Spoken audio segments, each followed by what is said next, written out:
ने तुम पर पोशाक उतारी कि तुम्हारी शर्मगाहों को छुपाए और तुम्हारे बदन को जीनत दे, और जो परहेजगारी का लिबास है वो सबसे अच्छा है।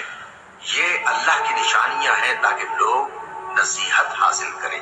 ऐ बनी आदम, देखना कहीं शैतान तुम्हें बहका न दे, जिस तरह तुम्हारे माँ बाप को बहका कर बहिश्त से निकलवा दिया और उनसे उनके कपड़े उतरवा दिए ताकि उनके सत्र उनको खोल कर दिखा दे। वो और उसके भाई बंद तुमको ऐसी जगह से देखते रहती हैं जहां से तुम उनको नहीं देख सकते। हमने शैतानों को उन्हीं लोगों का रफीक बनाया है जो ईमान नहीं रखते।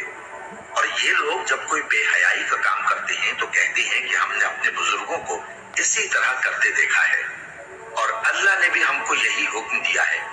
कह दो कि अल्लाह बेहयाई के काम करने का तो हुक्म नहीं देता। क्या तुम अल्लाह की निस्बत ऐसी बात कहते हो जिसका तुम्हें इल्म नहीं?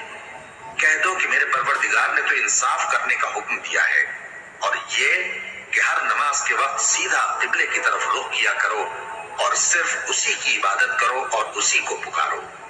उसने जिस तरह तुमको इब्तिदा में पैदा किया था उसी तरह तुम फिर पैदा होगे।